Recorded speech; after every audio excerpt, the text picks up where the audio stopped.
and welcome. I am making this video for those who were commenting in my previous video regarding how Judge Beverly Cannone violated Rule 27B of the Massachusetts Rules of Criminal Procedure. So this is a dean of a Massachusetts law school. Listen to what he has to say about Rule 27. You to suffer through one of my metaphors, because this feels to me like a 4-alarm fire for Judge Cannone, and if she doesn't put it out quickly, it's going to burn her. Is that fair, or have I overstated it? I don't think you've overstated it, Glenn. It really is a problem. My guess is, if you think about it, at the end of this 8 to 9 week trial, she had probably felt some relief, even if the jury was deadlocked and the thoughts of having to retry it. And the fact that it could end and then all of a sudden reignite so quickly, I don't think that's a bad analogy at all. And my guess is she is saying to herself at this point is that she probably could have done a better job cleaning up this at the end. Under Rule 27 of the criminal procedure, when a jury comes back with a mistrial, it is the rule that requires that the judge inquire whether they reached a verdict on any of the counts before them. We know that wasn't done here, but in part it wasn't done on the strength of the multiple notes they sent saying that they were hung up on the charges. I mean, you've got... So I will stop it there. He's going to continue, and I'll leave the link to this original video in the description below if you'd like to watch the entire news report from Canton Confidential. So now we're going to go back and read the Rule 27.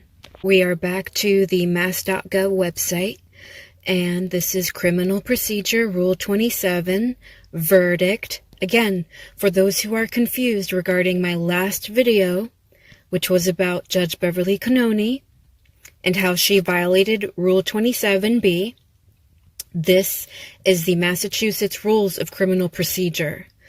Rules of Criminal Procedure, Rule 27, regarding verdict, right here. This is the criminal procedure for the court process when it comes to the verdict, people. And if you want to read the entire rule yourself, it's right here. You know, there's no obfuscation here. There will be obfuscation from the Alberts and the McCabe's and Brian Higgins and the troopers. There will be no obfuscation from me. I show you the receipts. I do. I promise. So right here, let's read the first part. Part A, return. The verdict shall be unanimous. So you see, this is a rule. This is a procedure. This is what the state of Massachusetts is requiring for the verdict. Okay? Rule 27 is referencing the verdict. It is about the verdict. It is telling us these are the rules and procedure for determining the verdict. So again, Part A, return. The verdict shall be unanimous. It shall be a general verdict returned by the jury to the judge in open court. So those are 2 rules already within Part A. And then the last rule, the jury shall file a verdict slip with the clerk upon the return of the verdict. Okay, so that's the return, Part A, and that's with respect to when the jury reaches a unanimous verdict. All right, now we're scrolling down to Part B, which is the part, it is the section I referenced in my previous video. Let's read it carefully together. Part B, several offenses or defendants. Verbatim. If there are 2 or more offenses or defendants tried together, the jury may, with the consent of the judge at any time during its deliberations, return or be required by the judge to return a verdict or verdicts with respect to the defendants or charges as to which a verdict has been reached, and thereafter the jury may, in the discretion of the judge, resume deliberation. I'm going to stop it right there because at least 3 people who commented on the previous video assumed that when this rule uses the word may, that it's optional. In a general sense, right? If we're generalizing here, yes, the word may, M-A-Y, the word may generally describes something that is optional. I may want to drink lemonade. I may want to use the restroom, right? I just may. It is optional. You may go to the library. Like, I don't mean to sound stupid, and I don't mean to insult anybody, but I am saying that generally the word may, we all agree, is used to describe something that is optional. It's not necessarily something that is mandated, right? You may do this thing. However, in a rule, in a procedure, particularly a criminal procedure, the word may is merely giving the judge, the court, the guide. It is saying you may do this, but it's also giving you other rules and procedures along with it. It's not saying you have the option to do this.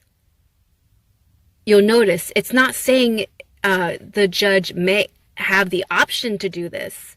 This is perfectly optional.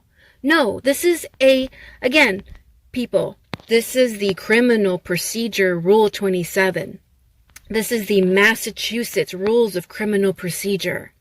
These are the rules that we must all follow in a criminal court. The court itself must follow these rules. And they're there for a reason. So back to part B. The jury may, with the consent of the judge at any time during its deliberations, return or be required by the judge to return a verdict or verdicts with respect to the defendants or charges as to which a verdict has been reached, and thereafter the jury may, in the discretion of the judge, resume deliberation. Okay, and I'm continuing on. This is the last part that I emphasized in the previous video. The judge may declare a mistrial as to any charges upon which the jury cannot agree upon a verdict. So, stopping it there, breaking it down. The judge may declare a mistrial as to any charges upon which the jury cannot agree upon a verdict. So right here, it is saying the judge may declare a mistrial. It's not saying the judge must declare a mistrial. It is saying the judge may declare a mistrial, right? May, right? It is a procedure. It is a guideline. It is a rule. It is specifying the judge is not required. The judge is not required to declare a mistrial, but the judge may declare a mistrial. It's saying the judge may declare a mistrial as to any charges upon which the jury cannot agree. Right? It's saying the judge may declare a mistrial on any of the verdicts that the jury do not agree on. And it's continuing. However, this is very important. Upon a verdict, and then it stops right here. Provided, however, and let's emphasize the word provided. Okay? Provided. I'm going to read the beginning of the sentence again. And if this is annoying to you, you don't have to watch. To me, it's important to me to emphasize what's going on here because, again, at least 3 folks who commented were confused as to the word may. And again, folks, this rule is not saying this is optional. When this rule uses the word may, it's not saying you may or may not. It is saying may as a guide. Yes, you have the permission to do this. That's how it's using the word may throughout this rule, throughout Rule B and A so far. So I'm going to read the sentence again. And I'm sorry to anyone who thinks I'm being redundant, but this is important to me. Okay. The judge may declare a mistrial as to any charges upon which the jury cannot agree upon a verdict. Provided, however, and let's look at the word provided. Provided, what does that mean, provided? It means to provide. It means, and it's actually the past tense, right? Provided, already provided. It means it already happened, or it should have already happened. So the jury may declare a mistrial as to any charges upon which the jury cannot agree upon a verdict, provided, however, that the judge may first, okay?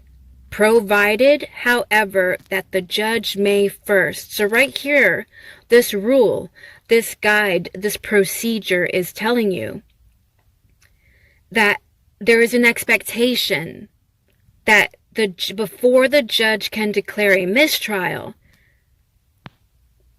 the verdicts must be provided. The situation on the verdicts must be provided. Again, provided, however, that the jury may first require, that the judge may first require the jury. And what does that mean? Provided, however, that the judge may first require the jury. Again, it's saying the judge has the court's permission, has the judicial system's permission. The judge has permission to first require. So right here is when it gets into mandating language. The judge may first require the jury to return verdicts on those charges upon which the jury can agree. And I hope you're following, and I hope I'm making sense, and I hope it's making sense to you. The word may in Rule 27B, the word may is a guide. It is a procedure. It is being used as a guide and procedure. It is granting permission to the judge. It is not saying, judge, you have the option. This is optional. No, it is saying, judge, you have the permission to do this, but you must first do this. So I'm going to read that last sentence from the very beginning. The judge may declare a mistrial. The judge has permission to declare a mistrial as to any charges upon which the jury cannot agree. The judge has permission to declare a mistrial on any of the charges that the jury do not agree on. Provided, however, okay, the judge has permission to declare a mistrial on any of the charges that the jury cannot agree on, but, another word for however is but the judge may first, again, but the judge has permission to first require the jury to return verdicts on those charges upon which the jury can agree. So the Judge Beverly Cannone, when declaring a mistrial, she had the court's permission already to ask the jury what their verdicts were, if there were any. The judge could have taken 5 seconds to say, all right, before I declare a mistrial, were there any verdicts on any of the counts? I just want to be sure. And I want to make sure everyone is clear before I make this rather permanent decision here on this woman's life. Before I fuck with Karen Reed's fate, let me make sure I do my job thoroughly, and let me ask this jury who spent the last 5 days deliberating, let me ask y'all if you came to any verdicts on any of the charges, because guess what? Guess what? Massachusetts Rules of Criminal Procedure gives me that permission. Massachusetts Criminal Procedure Rule 27, Verdict, Section B, Several Offenses or Defendants, says that I, as the judge, have permission to declare a mistrial on any charges upon which the jury cannot agree, but I, as the judge, I must first require the jury to tell me if they had any verdicts that they did agree on, that they were unanimous on. And then, my job's not over yet.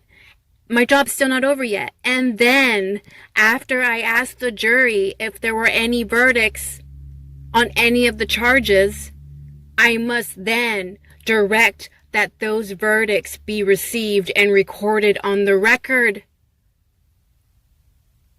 That's what I am supposed to do as a judge if I am following the Massachusetts Rules of Criminal Procedure. Supposed to. It's not optional. It's not saying, Section B is not telling me, hey judge, you have this option to do this way, if you want to. No, it is a procedure. It is a rule. This is written in stone, people. This is what every judge in Massachusetts has to follow in a criminal procedure. So, if anyone is still confused, if anyone is still assuming that the word may means optional, when it really means she has the permission of the court and she should follow it as it's stated, especially when you consider this part. The judge may declare a mistrial. However, the judge may first require, provided, however, that the judge may first require. She may declare a mistrial, provided, however, that she first requires the jury to return verdicts. That's the permission she had from the court, from the rule, and she did not follow the rule.